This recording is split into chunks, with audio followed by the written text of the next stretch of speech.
नमस्कार, स्वागत है सभी किसान भाइयों का मेरे चैनल डॉलियो न्यूज़ अपडेट में। प्लीज़ चैनल को सब्सक्राइब कीजिए और वीडियो में मेरे साथ बने रहे।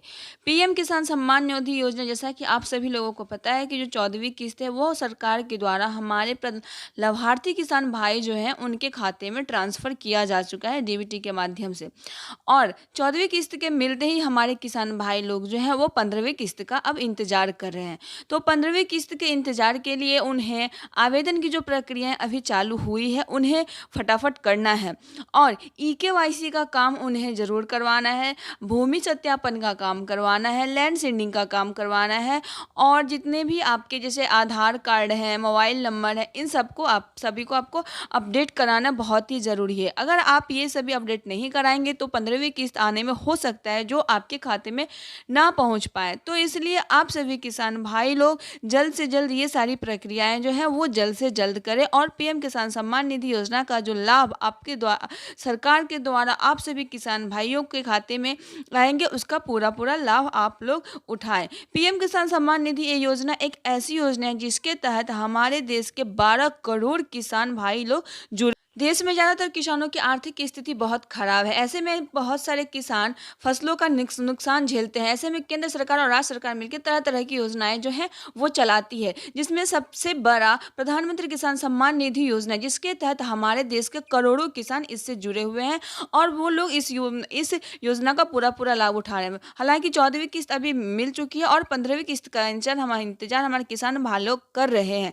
देश में करोड़ों किसान 15वीं किस्त के इंतजार में अभी बैठे हुए हैं। कहा जा रहा है कि 15वीं किस्त में लाभार्थियों की जो संख्या है वो गिर सकती है। बता दें कि पीएम किसान सम्मान निधि योजना के तहत सालाना 6,000 रुपये हमारे किसान भाइयों के खाते में सरकार के द्वारा भेजे जाते हैं, जिसे 2-2 हज़ार करके 3 महीने 3 किस्त में 4 महीने के अंतराल पर किसान भाइयों के खाते में सरकार के द्वारा ट्रांसफर किया जाता है। तो यह एक बहुत बड़ी बात है हमारे देश के किसानों के लिए, जो हमारे माननीय प्रधानमंत्री जी के द्वारा गरीब किसान भाइयों के खाते में भेजा जाता है, और इसका लाभ हमारे देश के करोड़ों किसान उठा रहे हैं। हालांकि बहुत सारे किसान ऐसे भी हैं जिन्हें कुछ गलती की वजह से उनका जो किस्त का पैसा है वो रुक जाता है, लेकिन अगर आपको किस्त के पैसे आपको चाहिए तो आपको पूरा पूरा काम करना बहुत ही आवश्यक है। अगर आप नहीं करेंगे तो आपकी जो जो लाभ है आपको वो नहीं मिल सकते।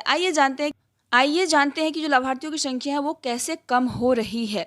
भूलेखों के सत्यापन के दौरान किस्त से पहले लाभार्थियों की संख्या में कमी आई है। ऐसी स्थिति में इस बार भी बहुत सारे लाभार्थी किसान भाई लोग लाभार्थी पात्र से निकल सकते हैं। ईकेवाईसी जिन्होंने नहीं कराई है उन्हें भी 15वीं किस्त का लाभ नहीं मिल सकता है। अगर आप भी पीएम किसान सम्मान योजना की किस्त का लाभ उठाना चाहते हैं तो ईकेवाईसी की प्रक्रिया को जल्द से जल्द पूरा करें। इसके लिए आप नज़दीकी किसी सीएससी सेंटर में जाकर या पीएम किसान पोर्टल पर जाकर आप ईकेवाईसी करा सकते हैं। नहीं कराने पे आपको इसका फ़ायदा नहीं मिलेगा। इसलिए आप सभी किसान भाई लोग जल्द से जल्द भू सत्यापन का काम करा ले, आधार सीडिंग का काम करा ले, और ईकेवाईसी की जो प्रक्रिया है उसे आप लोग अवश्य कराएं। नहीं तो आप लोग 14वीं किस्त में जैसे 3.5 करोड़ किसान वंचित हो गए थे उसी तरह से आप लोग भी वंचित हो जाइएगा। इसलिए अगर आपको पहले लाभ मिल रहा था लेकिन अब लिस्ट से आपका नाम कट गया है तो आप इस बात को जरूर ध्यान से सुने। किसानों को सबसे पहले ईकेवाईसी कराना आवश्यक है। पीएम किसान सम्मान निधि की आधिकारिक वेबसाइट पर जाकर आप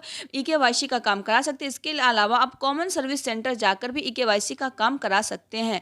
अगर आप ये नहीं कराएंगे तो आपको पीएम किसान सम्मान निधि योजना का लाभ आपको नहीं मिलेगा। इसलिए आप सभी किसान भाई लोग जल्द से जल्द ये काम करें। भूमि सत्यापन का काम कराने भी आप सभी किसान भाइयों के लिए बहुत आवश्यक है।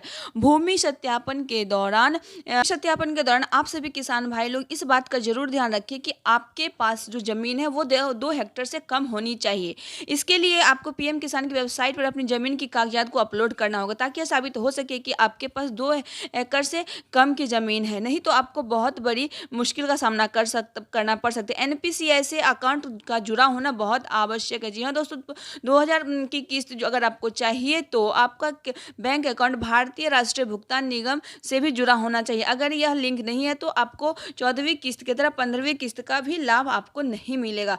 आधार कार्ड से आपका बैंक अकाउंट का लिंक होना बहुत ही आवश्यक है। अगर आधार कार्ड से आपका बैंक अकाउंट लिंक नहीं है तो भी आपको पीएम किसान सम्मान निधि योजना का जो लाभ है वो आपको नहीं मिलेगा। इसके लिए आपको सबसे पहले आधार कार्ड से बैंक अकाउंट को लिंक कराना बहुत ही आवश्यक है, तभी आपको पीएम किसान सम्मान निधि योजना की जो 15वीं किस्त है वो आपको मिल सकती है। जैसे 14वीं किस्त भी नहीं मिली है, अगर आप वंचित हो गए हैं तो आपको 14वीं किस्त भी मिल सकती है। नहीं तो आपको ना तो 15वीं किस्त मिलेगी, ना ही 15वीं किस्त चाहिए तो 14वीं प्लस 15वीं किस्त के लिए आप सभी किसान भाइयों को ई-केवाईसी कराना आवश्यक है, भूमि का सत्यापन कराना आवश्यक है, आधार सीडिंग का काम कराना आवश्यक है। अगर नहीं किया, ई-केवाईसी का काम नहीं कराया, तो आपको 15वीं किस्त तो मिलेगी ही नहीं, और साथ में जो 14वीं किस्त आपका बचा हुआ है वो भी आपको नहीं मिलेगा। अगर आप चाहते हैं कि 14वीं और 15वीं किस्त आप सभी किसान भाइयों को मिल सके और 4,000 रुपये की धनराशि आपके खाते में आए, तो आप सभी किसान भाई लोग भूमि सत्यापन, आधार सीडिंग, लैंड सीडिंग का काम आप लोग अवश्य कराएं, फिर